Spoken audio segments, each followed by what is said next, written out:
And we are live back with Svenology, the study of Svengoolie and his comings and goings, and people who are Sven fans. Uh, as are many things through our channel here, come by the way of Dave, Terror Dave on Terror Dave's blog. So taking it back to the Volo Auto Museum, the Volo Museum appearance, then Dave, if we're going to look at Dave's blog, managed to speak to Jamie Lee and made the connection. So here we are now, a few weeks after the fact. Jamie Lee, welcome to the channel. Welcome to our conversation. Hi, Chris. Thanks so much for having me. We might be having a little audio echo, so I hope people can bear with that, but I'm looking to have a fun conversation all the same. Okay, so Jamie Lee, I tend to start with the same questions for whoever's coming on as a guest. What are your origins with Sven? How did you first learn of Svengoolie, or your first experiences with the character and the person of Svengoolie? Well, I guess my first experience is that I had to turn the TV off because we were not allowed to watch it because it would scare my brother. But then there was one time where it was going to be on, and I had no idea what it was. I was like see the name of the show, and so I begged my brother, please just let me watch it. You don't like it, even real. I don't know what it is. I just want to see what it is. And so not only did I get to watch it that night, but I got to watch it with you because he got hooked on it too. He was interested. And so that was my intro to it. I going into it, I had no idea what it was, and really enjoyed it, and have been watching everything ever since. Great junkyard. You're right. We do need to fix the sound, and we're going to try to do what we can.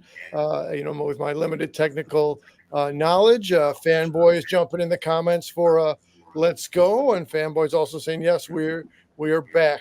Junkyard, we appreciate you watching, and boy, oh boy, if you were right alongside here to help with the audio, Junkyard, that would be a beautiful, beautiful thing. Okay, so Jim, was there a movie that you recall from early on, or a segment or something that like endeared you to the character and the show? Well, I remember the movie that he was showing was not necessarily one of the more hardcore movies. It was one of the campier ones, and so that was really fun to watch. And because up until that point, I'd had experience with Halloween. My mom really loves Halloween, just loves it.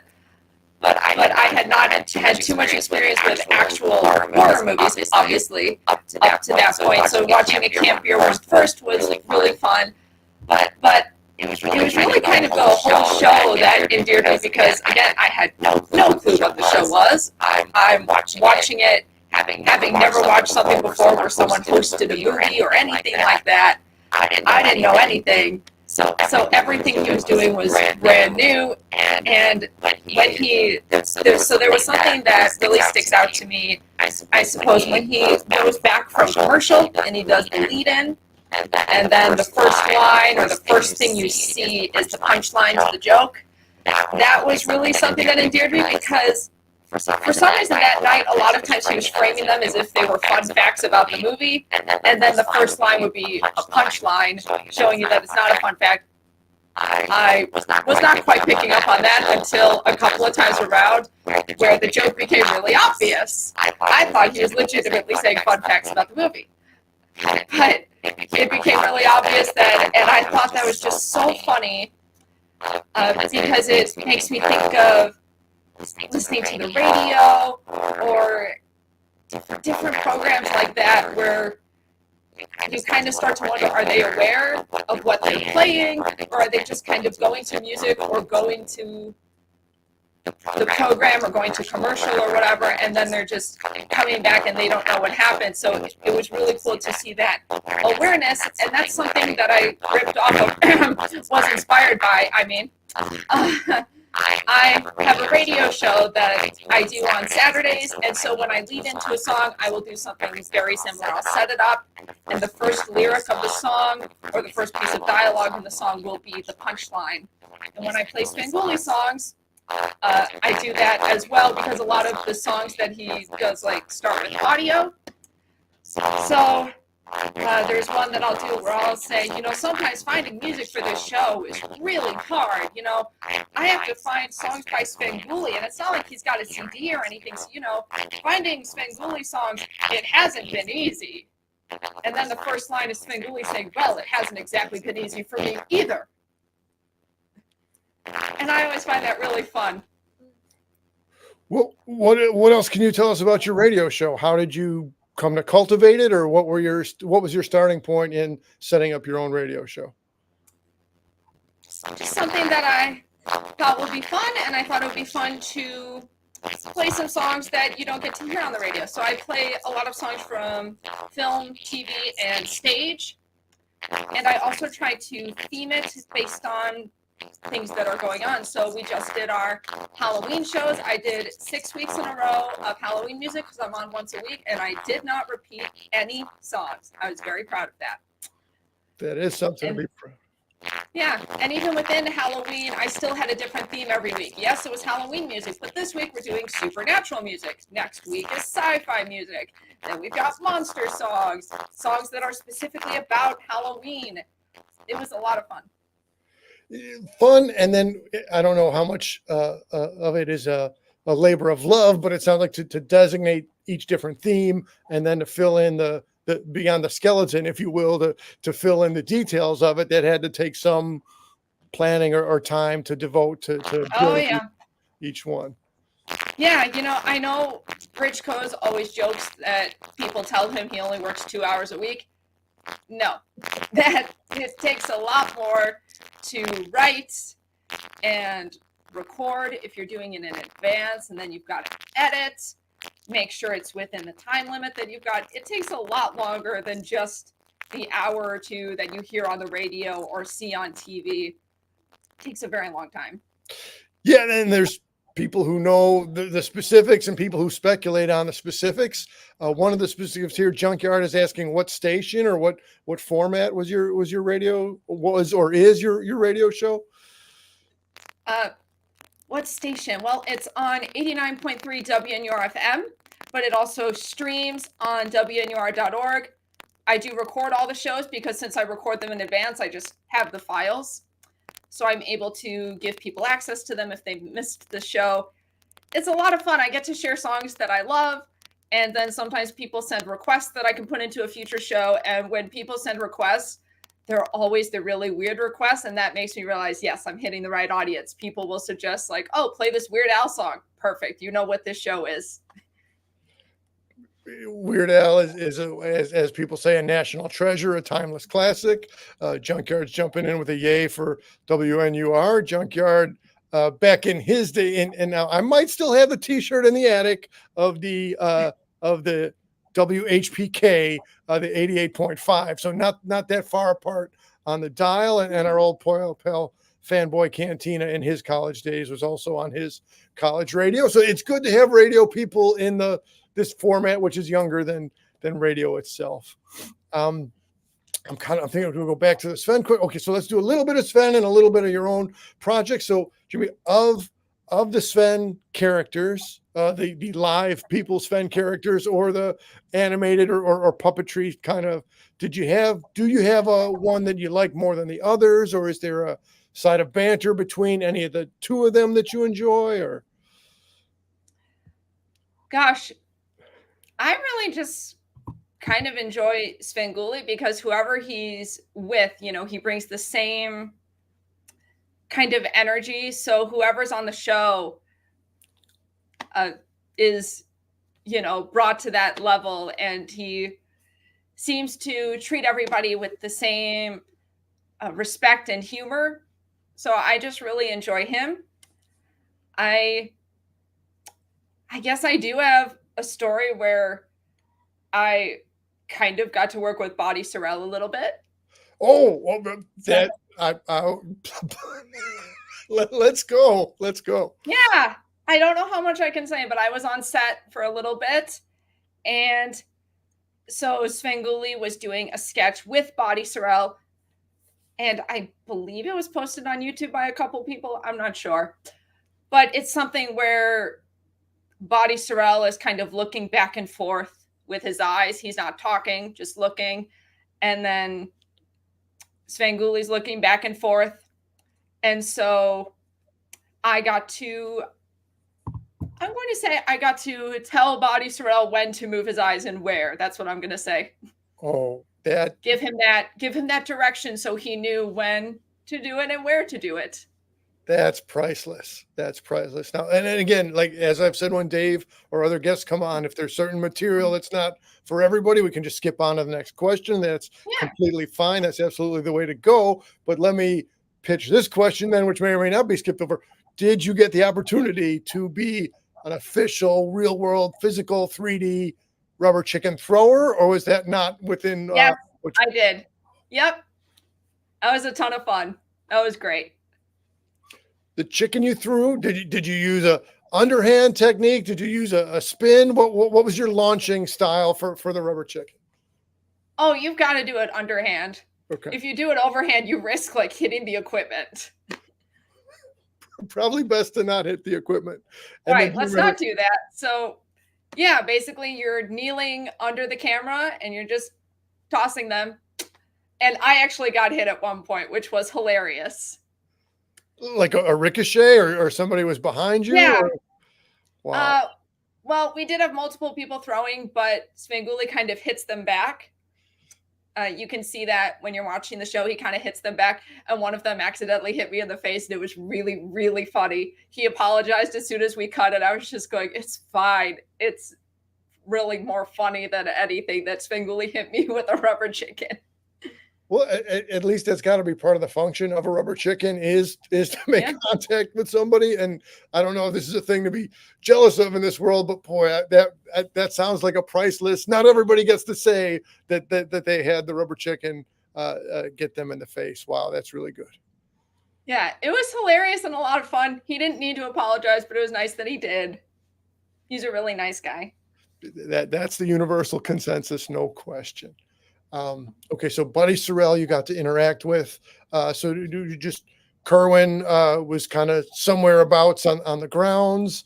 Tombstone floats in and out. So that's yeah. I got to see them, and I remember for Tombstone at one point I was kind of reminding him of his spot because sometimes he can drift off of his mark. So I made sure he stayed on his mark. That sounds like a doubly complicated task based on both his personality and maybe his physical his anatomy. Yes. His anatomy or lack thereof. Wow, that's great. This is really good that you. I mean, again, Dave has had the opportunity to sometimes be there, and so that anybody that has a story from actually being there as part of the production is really good. Junkyard's dropping us a question here. Does Jamie know if Sven is a Dick Van Dyke fan? Because Buddy Sorrel was a funny character on the Dick Van Dyke show. I don't know specifically. I would guess probably just based on the impressions that you hear him do. He's, I believe, just on the show like last week, he did a brief impression of Rosemary. And obviously he can do impressions of Maury Amsterdam. So I'm guessing that he has at least an appreciation for it. I don't know. I can't speak for him. I definitely love Dick Van Dyke, though. And I love the Dick Van Dyke show. Love it. Well crafted answer, thinking on your feet, and we appreciate that. And I would say, yeah, there's just so many different influences from the Soupy Sales and the Hand at the Door and all the other ones that I can't think to articulate specifically right now. But yes, we most likely can include Dick Van Dyke in the list of many sources that Sven pulls from. All right, so and I know the questions I try to ask sometimes the people in my general age bracket match. So let me just acknowledge we're going to throw out the "Where were you in '82" question, as we have for some of our other guests who are not of my same generation or my same years. But so, did you hear much about as a historical event, the attempted 3D the 3D glasses and the 3D broadcast of the creature of the Black Lagoon? Was that something you heard the legends of at some point, or was that not really material that you connected with? Well, I did do a school project on Svengoolie. So, and that was actually how I got to start meeting him and interacting with him more than just watching him on TV every week. So, in my research, I did come across that. And actually, my parents said they remember doing it and they remember that it worked for them. So, it was kind of funny then doing the research and finding out, oh, I guess that was not a universal story. Wow, if only what Edward for your parents would have replicated across, then that might have been a whole different legend and a whole different outcome. That's really great to know. So then, Yeah. what order to ask the questions even? So what level of school project was this that got you to that next level of connection and being able to interact with Rich Coase? Well, we were told it was supposed to be a project that we worked all year on. So I did. I started my project immediately as soon as school started. I realized later I was doing a lot more work than some of my peers were. But for me, it just added to the fun of it. And then it added to when we finally got to do the presentation at the end of the year. I got to present even more in-depth information. And then when I got to, as I was doing the project, I actually got to interview Rich. And so that allowed me to ask different questions because I had seen all sorts of interviews through the years, everything from like an interview he had done a couple weeks before I interviewed him, all the way back to when he started and all the way back to when he started on WCIU. I was going way back and finding everything that I could so that I could ask different questions. A student of the game, a well-crafted, trying to set up something a little bit unique and individual. I have a high degree of respect for it. So in what format was your interview compiled then? Was it published on paper? Was it video? Like how did the interview get conducted and how did the interview get collated, if you will? Oh, well, because it was a project, it wasn't published anywhere, but I did get to talk to him in person. I had my interview questions, got to talk to him and recorded the interview so that later I could put it into my essay. So essay. Okay. That is, wow. That is so good. That is great. Wow.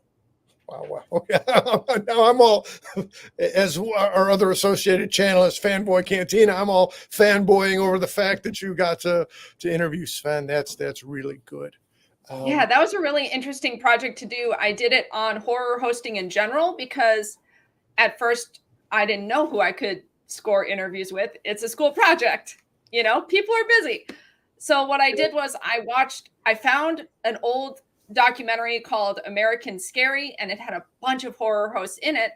Obviously, I had a couple people I already wanted to talk to, but as I watched American Scary, they were interviewing horror hosts. And when I saw someone whose character I liked, because they were showing clips from different shows, but they also interviewed everybody in their costume as their character, which was really fun. So when I saw someone with an interesting character or someone who was saying something really intelligent, really interesting, I was just writing it down so that I could find their contact info and contact them later. So in total, including Svengoolie, I contacted 7 horror hosts because I thought, okay, 1 or 2 will say yes. And then I've got my project. Then the responses started coming in and all 7 said yes. And some of them said, how did you find me? That's so who were the other 6? Or some of them?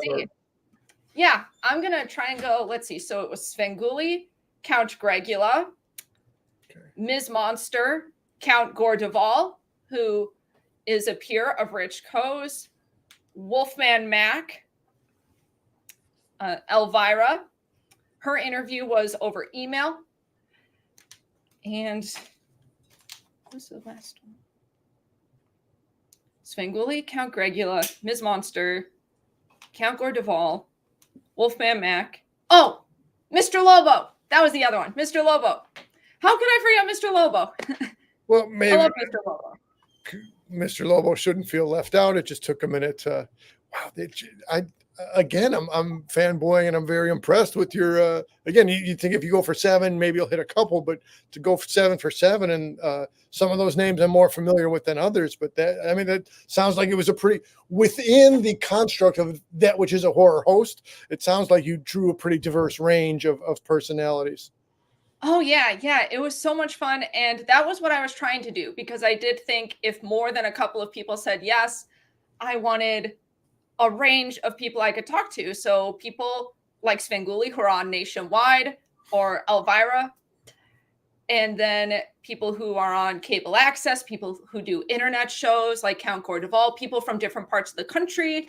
You've got Mr. Lobo from the West Coast area, and then Wolfman Mac, who originally did his show out of Michigan. Now I know the person behind Wolfman Mac is somewhere else now, but at the time they were doing the show, it was in Michigan. So all these different places, all these different formats.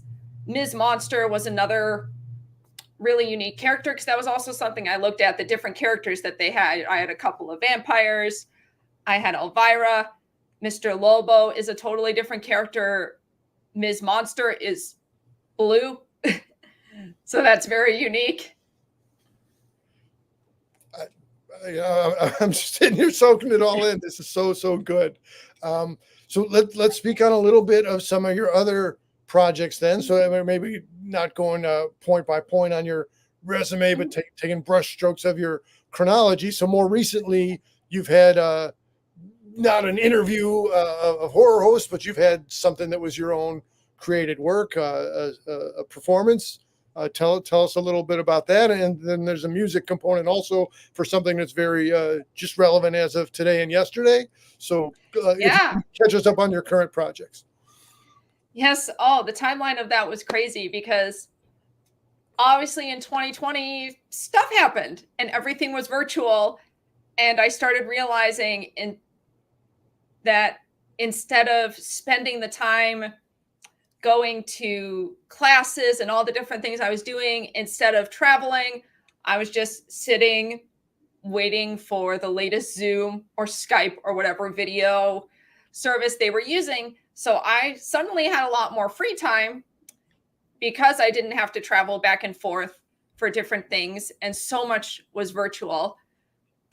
So out of that extra time, I'm an overachiever. I thought, you know what? Because nothing's going on, no one's ever going to care about or see this, I'm going to write a horror comedy musical. Why not?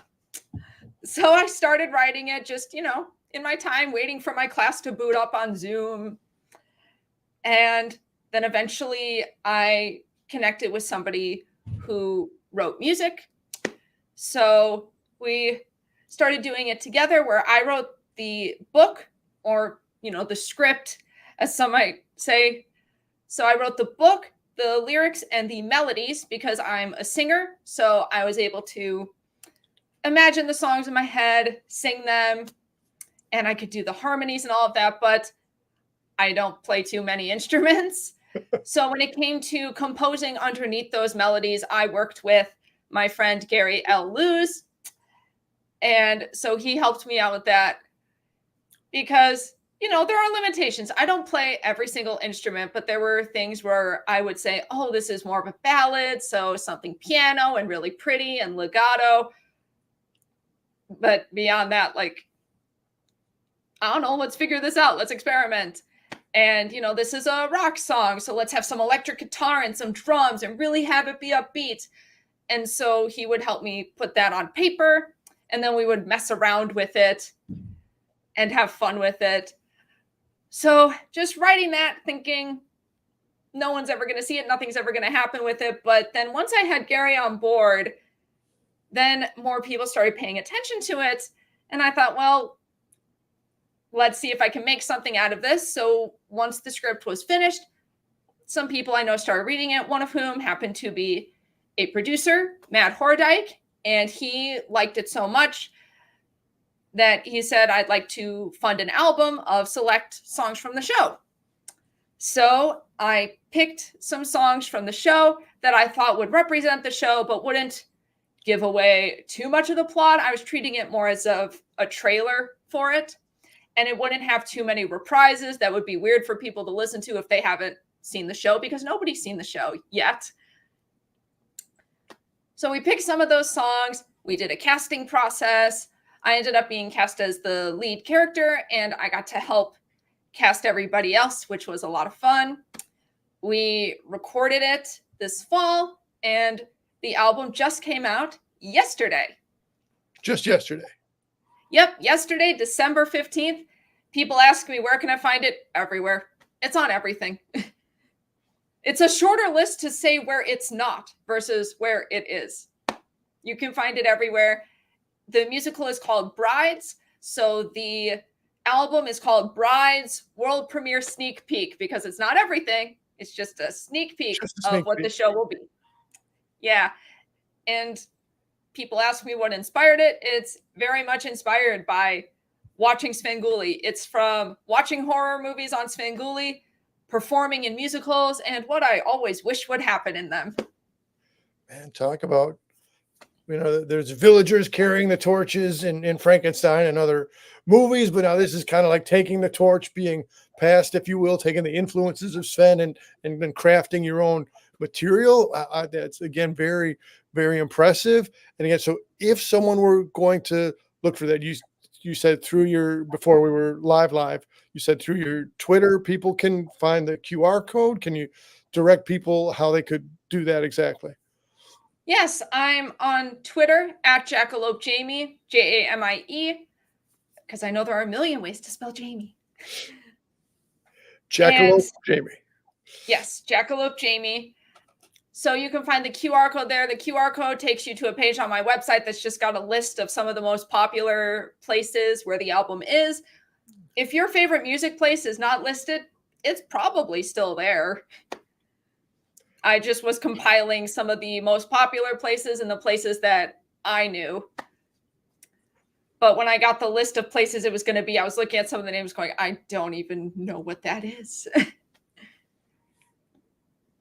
It was so much fun to record, and it was so much fun to talk to everybody about who their characters were.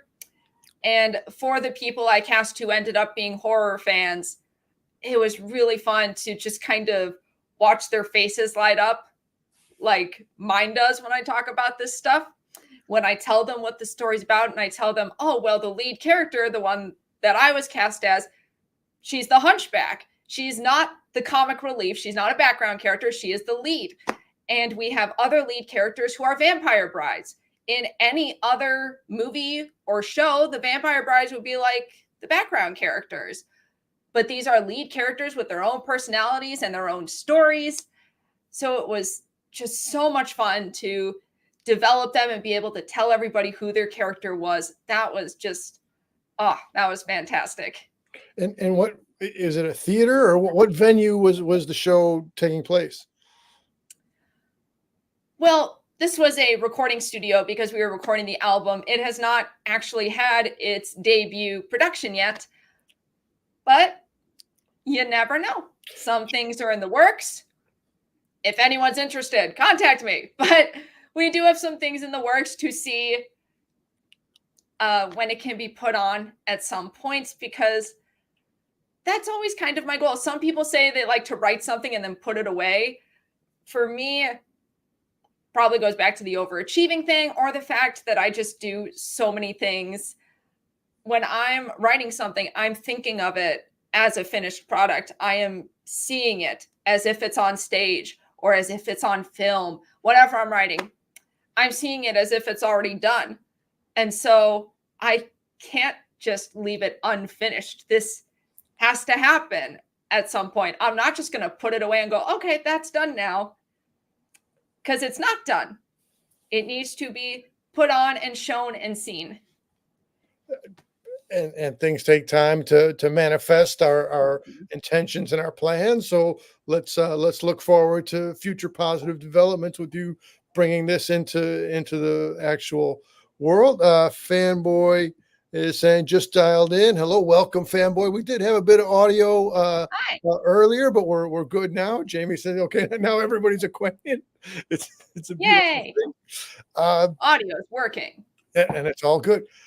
James, so most recently, as I referenced as we were starting the show, it was the annual Svengoolie appearance at the Volo Museum, and you had run into Dave there. So what was your read? What was your take? How was the live Sven appearance for you? Did you get to interact with Rich very much at the signature table? What was your experience from the most recent Volo outing? Oh, it was great. It was kind of strange for me because I was in rehearsals for a show at the Volo Auto Museum. So it was very, very funny going, I was just here a couple nights ago dressed in an elf outfit, and now I'm here dressed in a Svengoolie outfit doing the Halloween thing. But guess what? In a couple weeks, we're doing a Christmas thing. So the elf outfit sounded totally separate, but yeah, the convergence of the location. Okay. Yeah, it was very fun. I did get to talk to Rich and catch up, which was really great. I got to mention the album, which was really fun because I didn't think he had heard about it, but it was a fun thing to bring up. It's just always great to talk with him and catch up and see how things are going. No doubt, no doubt. And then clearly you had a couple of minutes to get caught up with Dave also. So yeah. Oh, it's always fun to see Dave. Yeah. All right. Do you frequent the other appearances for Sven, or is it there, or are we more not necessarily doing the appearances, but there's certain things you collect, or what other ways do you currently participate in your fan expression of Sven? Yeah, well, with the COVID-19 pandemic, things with appearances are a little different now. Yes. But when COVID was not a thing, I did enjoy going to his appearances. I love doing that. Eventually, it became a little different going to the appearances because they're usually on weekends, and weekends kind of get filled up quickly. Last year, he went to Nightmare on Chicago Street, and I was performing there that night. So we got to go and see him, thank goodness, because I was talking to the head of the event going, look, I'd really love to go and see him, but I can't wait in line for a really long time because I'm doing like 5 shows tonight. 5 shows in the same night. Yeah. They had they were doing some musical performances that night. So I got to be part of one of those, which was a lot of fun. That also ended up on YouTube. And actually, Gary was also in that, which was really fun. He played a zombie and I got to be the zombie fighter. And we fought to the tune of Zombie Jamboree, which was a lot of fun. I love that song. This was on a stage in Elgin, or was it inside a building? Was it out on an outdoor setup stage? What else can you tell us about all the stages that they had were outdoors. They did have an indoor area where the performers could wait in between shows because Nightmare on Chicago Street gets really crowded. So there's really no place to go. So they had this indoor area where we could go and decompress after each show and actually be able to hear each other and hear ourselves think. They had all sorts of stages. So ours was musical performances, and then they had another stage where they had bands that were playing, and Svengoolie ended up on that stage later to do the costume contest and other events that they were doing. I think they also had a local dance company that used one of the stages. All the stages were being used for different things. We came to the right place to have Jamie Lee come on and tell us stories that other people don't have to offer. I'm enjoying this. This is really good, and it's interesting. It's a bit of a recurring theme. You're in Elgin. You're doing something else. There's also Sven. You're in Volo. There's Sven. There's your other events. So that's kind of as I've clowningly coined the phrase of instead of synchronicity, Sven-chronicity. It's just there's a convergence of you and Sven related material. So I think that's really neat. That's really cool. Yeah, there are some very interesting coincidences of places where I've met him, where I later performed, or places where I performed and then later he appeared there. All sorts of strange coincidences. He did some appearances at a place called JJ Blinkers that was a costume store right across the street from the costume store was a theater where I did some shows. And we got our costumes from JJ Blinkers. And so I walk in there and go, oh, this is where I saw Svengoolie a really long time ago. What? They unfortunately have closed. The owners retired, but it was such a fun place and a great place to get costumes for the theater right across the street. JJ Blinkers closed. Horribles closed. Real Art Collectibles, who absorbed Horribles, closed. So right, the the older we get, the more time we have to see places come and go. But as we're speaking of places that have materials or collectibles, let's okay. All right. Well, for those of us who just have come in a little bit late, Jamie, if you could just give a recap, your oldest Svengoolie memory, or just the short format on your origin of discovering Sven. Sure. Short answer. It was the show that we weren't allowed to watch because it scared my brother. Just the intro, like the sounds of the intro, scared him. But there was a night where I begged my brother to let me watch it because I was so curious. I wanted to know what this show was. I had no idea. And so he agreed to let me watch it, and he ended up watching it with me. So, and then we told our parents later, guess what? We watched the show, and we really like it.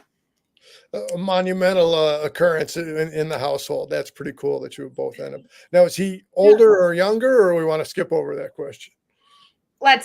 Yeah. All right. Next. My brother's more of a private person. So we were speaking of the physical stores and the physical places and things. Mm-hmm. In your collecting of Sven articles, we see, right, you've got the sweater, you've got the t-shirt posted behind you. Do you have? Oh yeah, there you go, Sven and Tombstone and Kerwin with the that's this year's Christmas sweater. This was one of the shirts they made for the 40th anniversary. I really love this one. I love shirts like this that are printed to look like outfits. I have a bunch of these just for different things. You know, I've got one that's got like an elf outfit printed on it. And I have one that has like Pee Wee Herman's suit printed on it. I just love things like this. You can dress up, but with less effort. Right. And so back in the day when I was first discovering Sven, thereabouts of 1980 and 81, that was a relatively common thing at that time to have the fake tuxedo t-shirt. So I don't know how much direct influence that had on that one, but again, it has the red shirt, it has the collar, it has the rubber chicken necklace and the Hallmark pin and the blue pocket square. So it hits all the right marks, and that's really great. Fanboy G dropping in another amazing, and Fanboy G echoing that. Yeah, the music was and it was different music at the time, but yes, it is supposed to have some balance of horror and comedy, and that's inherent in horror hosting. Did you have other items for us to check out, or maybe I do? Yeah. And speaking of the music, that was also something, obviously the whole show endeared me to him, but seeing him do a song with Doug, that was so much fun. So I do have a couple of things I can show. The very first appearance that we went to see him, we ordered his official shirt.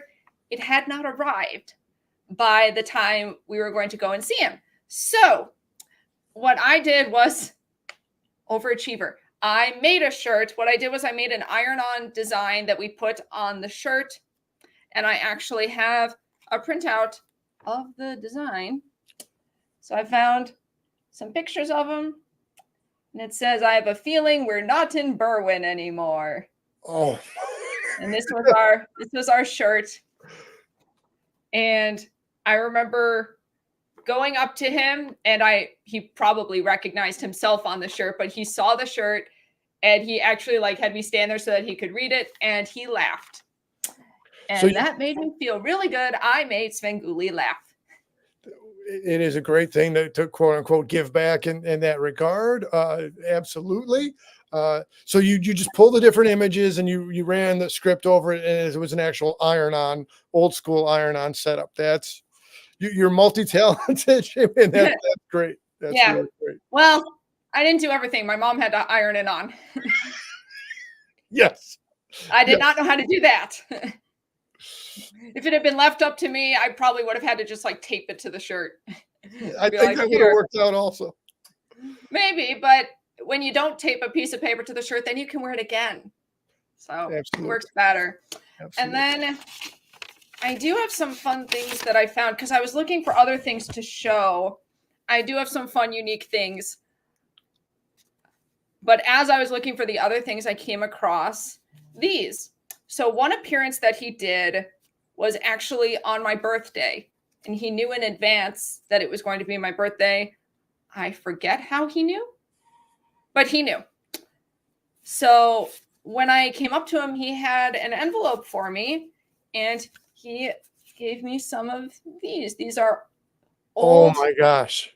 These are old autograph cards that he had, but he signed them for me. So he had these still, and he signed them to me. You can see on the back here some cartoons. With original art? Oh my gosh. Oh my gosh. Yeah. Well, yeah, this must have been just from when they originally had this autograph card. These are all like Son of Svengoolie autograph cards. And, just promos for the show. Just really cool. And it was really, really great. It was awesome. And, seeing him on my birthday was already really cool. So to have that very special interaction with him was even more special. Absolutely. So, fanboy G is dropping an OMG and Junkyard. We're all appreciating. wait a minute, Chuck. I see what you did there, pal, with your Victory Auto Wreckers, which that's for another time, another topic to speak on. Sven doing the voiceover for Victory Auto Wreckers. Yeah, and aren't they closing down too? They did, and I need to get over to Bensonville to take some exterior photos at 710 East Green Street in Bensonville for a future show. But this is Jamie Lee's show. We'll manage to reference Victory Auto Wreckers coming up here in a future Svenology. But now I'm trying to create the visual. So does he have like a like over his desk? Does he have some different like mail slots, file slots of okay, I get this card, and that card? Are they in the studio? Are they in his home? Like, where did he pull his own material from? I'm not expecting that you know the answer, but boy, that would be pretty cool. Yeah, I have no idea. Right. I do remember, researching the school project. I found out so much about how he saves all of his scripts and he writes them out in longhand. And all these weird little facts that I remember from doing just all my spare time was used doing that research for that project because I really wanted to make sure that I asked him unique questions because the last thing I wanted to do was ask him like, oh, how'd you get started? What's your favorite movie? And then find out, oh, every interview has that exact same story. I want to find out new information. Right. And if I ever get to enter the Ring of Fire or the collection of those who have been able to interview Sven as you have, I was having a similar thought that I wanted to go the route and do a deeper dive into Kerwin and Zelda and Durwood and Tombstone. And, I mean, sure, those characters are all referenced in a bunch of interviews, but to, and do it more of a character study on each of them, on their origin or their in-character origin or their real world, how they were physically constructed and all that. So, but I much respect that you went that. Yeah, and that was part of what we talked about. Some of the characters that were in the past that I didn't even know about because even though, I'd been watching the show and sometimes he shows older episodes, he'll replace the male segment. So he talked about some of the previous male assistants that he had, which I had only a little bit of knowledge of based on a few things that I found on YouTube that had those older assistants. But when he shows those on the show, he always replaces the male segment, which is good. Just harder than to do the research. So it was really fun that he talked about a bat that he had done it with, a spider, all sorts of different male assistants that he has had. QWERTY the spider, and then one of Dave's favorites is the dactyl, the wacky dactyl, who is the DJ So yeah, for as many years as Sven has been on, right, some have had a shorter on-screen duration as the puppet sidekick, and others have had greater longevity. So yeah. Yeah, Kerwin's certainly had some. I mean, he's the prehistoric rubber chicken, so he's had longevity from prehistory, you know? Yeah, predating even Tombstone and Zelda and Durwood. He came in with that seniority, you know? He is prehistoric, man. Right, and you notice since Kerwin's time that Durwood gets limited screen time, and I don't think that Zelda's been on very much, if ever, beyond the Jerry G. Bishop time. Boy, oh boy. Yeah, and Durwood, gosh, whenever I hear that name, it makes me think of Bewitched. Which is where I assumed, and again, I try to nickel and dime my questions to Sven at the standing up in line at the panels at the Comic-Con or other spots or at the autograph line. But yeah, I would love to build up my own knowledge base more. But it seems that it would have come from Bewitched, Darren and Durwood and all that stuff. And one of my favorite bits then that is still on some YouTube somewhere as an archive, during the mid 80s during a presidential election, taking the time to make a presidential ticket because you could have a dummy and a bonehead in the office. You can't go wrong, or I'm paraphrasing it, but to have a little team up between Durwood and Tombstone was a beautiful thing. Oh, wow. Yeah, I'm always noticing that my references seem to be older just from watching Svengoolie and all the, I talked about how I love Bewitched, I love the Dick Van Dyke Show. So it's very strange how I gravitated towards that stuff. It became a thing where I was so used to watching shows like I Love Lucy and those shows where everybody had passed away. And so then I would see shows and find out some of the people were still alive. And I'd be like, what? Are you kidding me? Yeah. Because I was so used to just, no, everybody passed away a long time ago because that show is really old. But, and Dick Van Dyke just turned 98. My goodness. I would say no jinxes here, but as of this live recording, as we're here today, the man is alive and kicking, and that's a beautiful thing. And again, speaking of the older materials, Junkyard's giving us the question, coming back to the creepy music and being, I'm outnumbered by DJs here. DJ, and I'm the only non-DJ. Oh, I see the question. Right. So, Dr. Demento was definitely a thing of that same era. I first came to learn of Dr. Demento in that same time period where I first came to learn of Sven. I don't know what longevity Dr. Demento had, but was the Dr. Demento show something you had heard of, or did you have a familiarity with it? I first heard of Dr. Demento because people listened to my show and said I reminded them of him.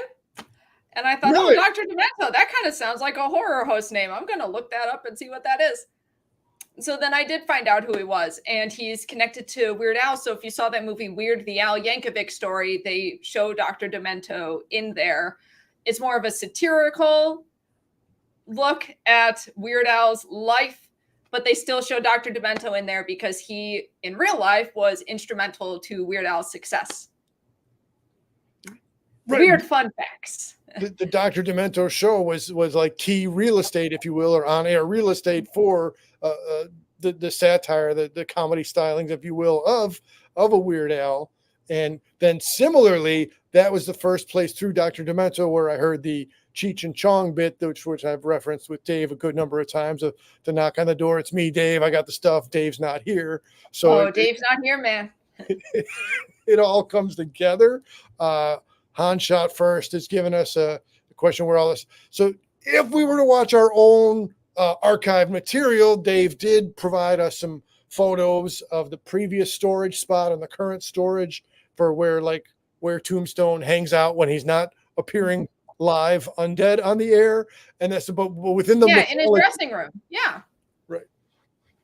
But right there was some storage closet business, the dressing room stuff. So within the mythology of it, where are they when they're not on camera? How are they kicking around and making fun of each other? That's okay. And then Fanboy comes in with that Weird Al movie was wild in all caps, no doubt. And another, As a Weird Al movie should be. no, I would expect nothing less. Yes. Yeah, so I was aware of him. I had not listened to his show at that point, but looking it up, I was then flattered that people said that my show reminded them of his show. well worthy high praise that people should acknowledge your results with saying that. That's really cool. All right. If there's any other questions, commenters, or people have, please pop them in. We have a little bit of time left to go here. I guess I should. Well, we've got a bit of a lag. Maybe I should give the punchline to that phenomenon I was talking about, where a lot of my references are older, which is very strange. I have a cap from the movie The Monster Squad. People always give me weird looks when I'm wearing that. They go like, "You should not have seen that movie." What? How have you seen that movie? And I just go like, streaming is a thing. I can watch very old stuff on streaming. What do you mean? I can watch all sorts of stuff on streaming. But I was in one of my classes, the teacher said, "Okay, so tomorrow we're going to talk about classic horror movies. So everyone come in ready to talk about that." So I was like, okay, yes, I watch Svengoolie every week. I got this. I came in, I had a Svengoolie shirt and I had like a Universal Monsters thing. I was so excited. And so then the teacher said, "Okay, so I'm going to show you a scene from a classic horror movie and then we're going to talk about it." And she showed a scene from Scream, 1996. And I'm not going to deny that that's a classic horror movie, but I was going, oh no, I thought we were going way back.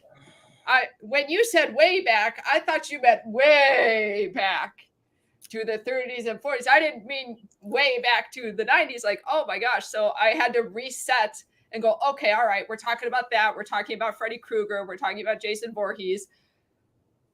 We're not going to get to talk about Dracula and the Wolfman and the Creature from the Black Lagoon. Oh, the crestfallen. Were I sitting there in the same classroom with you, I would have been deeply, deeply saddened. And I kind of draw the line. And look, I love Scream. It is a classic horror movie. I just wish when the teacher said classic, she would have given us maybe an era. Yeah, modern versus or even black and white. I think 1960 is one way to draw a decent distinction, depending on how people feel about the Metaluna mutant and This Silent Earth and that stuff. But absolutely, by the third Creature of the Black Lagoon movie, you could consider that the end of the classic era. But yeah, some clarified terminology would have been great. Jim Campbell, one of our all-time friends of the channel here, dropping in. Do people your own age understand your references? No, they don't. They don't. Or, whip out your phone, type it in and go, "Oh yes, I totally knew what you were talking about the whole time." As I put my phone away. Yeah, I knew that. Totally knew that. And listen, I have to do the same thing sometimes too. I haven't seen every movie from the 1930s. There are still some that I need to look up. But it did add some dimension to the discussion, though, when we were talking about Scream and Freddy Krueger and Jason Voorhees. There was this discussion about, if you don't know what the monster looks like, does that make it scarier? And the teachers seem to be on the side of it generally does make it scarier if you don't know that much about the monster or what he or she looks like. And that's when I was able to say, well, if you go back and watch movies like Dracula, not only do you know what he looks like, he is a character with dialogue who is actively involved in what's going on. So that added an interesting dimension to the discussion. Excellent. Ooh, favorite Sven movies and favorite Universal Monster movies? Gosh, some of the ones I've been talking about. I really love The Creature from the Black Lagoon. I love the original Dracula and Frankenstein. I love Dracula's Daughter. I got to write about that movie because, wow, so many times the movies I see on Svengoolie, I don't really look them up in advance because I'm going to watch them anyway because Svengoolie is on them. And so I get to watch them without knowing what people think of them, because they are before, they're from before. So I don't realize like what people thought of them, or what Siskel and Ebert said about them or anything like that. So I'm just watching them blind for the first time. And so Dracula's Daughter was one of them. And I was just so surprised at how much I was enjoying it. And then I looked it up later and found out that, it didn't get any sequels and she's not really featured in any of the Universal Monster stuff. That is an underappreciated movie. I enjoyed that one quite a bit. I also enjoy it. I'll just make this reference at this time of year.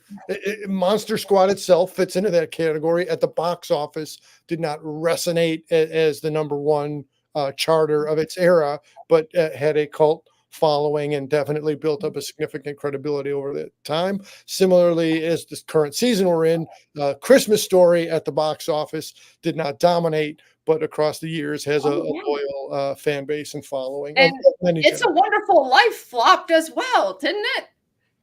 At first, I'll have to take your word and then for it. Then they started showing it on TV, and it started getting traction when they showed it on TV. But I'm pretty sure when it came out, they called it schmaltzy and overly sentimental, and it just flopped. But then it came back thanks to TV. Another thing I got to research as part of the school project, how they started showing these horror movies on TV. And that's how horror hosts came about, because they needed something to kind of soften the movie. So they had people coming on and making jokes about the movies and having fun with them. So they had these movies that were considered very, very scary, but because you had somebody funny talking about them, then it was softer. And I think Svengoolie does that too. He does show some movies that are scarier. He has shown some more modern movies that show some things that you could not show in the 30s and 40s. But because you've got Svengoolie popping in every 10 minutes going, oh man, did you see that the reflection was in the mirror? Or making a joke, talking back and forth with them, or inserting a Three Stooges clip. Yep. Because you've got that, it's easier to watch. I would watch them anyway, but it's still really fun to have that, and the unexpected nature of, we don't quite know when he's going to pop in and make those jokes and do those fun sketches that we love. Agreed. Campbell is coming in to say monster movies need comedy relief. That explains a movie like Scream. So of the classic era and of the old school classic era and of the more modern classics. Yes. Yeah, and that was the first time that I had seen Scream during that class, and they just showed us the opening scene with Drew Barrymore. As soon as school was done for the day, went back and found the entire movie, because I thought, I need to see the rest of this movie. Well, this has been real good overall, Jim. I'm sure that there's a great. Okay, we got another comment coming from Family Nightmare. And if people are interested in the Monster Squad, there was a documentary made by Andre Gower, who played the main kid in Monster Squad, and the documentary is, appropriately enough, called Wolfman's Got Nards. Your commitment to the genre is impressive. Your student of the game style is impressive. You've got many irons in the fire here. Let's take Fanboy's question as possibly our exit question. And I see Campbell's jumping into. So Nightmare Before Christmas, I always just split the difference and say both. But is it more of a Christmas or more of a Halloween picture for Nightmare Before Christmas? I really think of that commercial where they've got the little girl saying, "Why not both?" There it is. That's the. And you can appreciate different things about it depending on when you're watching it. There you go. Campbell will go last question here. Any monster movie? So I think there's a Nosferatu that's in the works. So I would be interested to see that when it comes to pass. Jamie, any future possible things that you've heard through the pipeline that you'd be interested in seeing? Oh my gosh. Well, as far as movies Off the top of my head, I can't really think of any. I am going to look more into the Nosferatu as it gets closer. This year, Renfield came out that I enjoyed the heck out of. I loved that movie. I loved Renfield. I also watched the Chucky TV show. So the second part of season 3 is coming out next year. Don't know exactly when. And I'm very excited for that. I also love What We Do in the Shadows, the TV show. So I know those are more TV instead of movies. And I just saw somebody mentioned about the Universal monsters coming back. And I know when The Invisible Man came out, I absolutely loved that movie. That is the last movie I got to see in theaters before the pandemic. And what a one to go out on. I loved that movie. And I thought it was going to be the start of more Universal monster movies coming back. And I was so shocked when they did it, because that movie was a pretty good hit. As far as I know that it kind of got cut a little bit short because of the pandemic, but I know it was getting great reviews, and I know that it was making its money back. So I'm really surprised that more has not happened with that.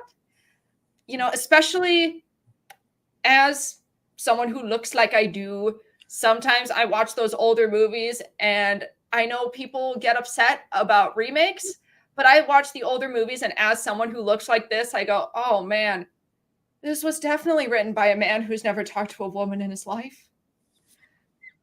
And again, nothing against the movies. I love them, but I think it would be so cool to have some things remade, and then we can have more of those stories that would get ignored or pushed to the side in the older movies, because I'm going to say they were focusing on different characters. That's what I'm going to say.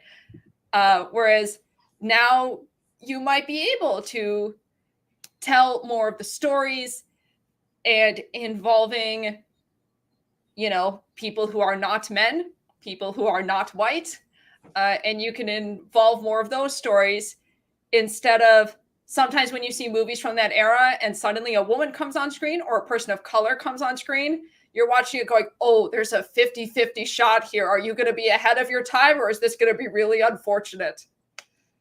And you're just watching going, oh my gosh.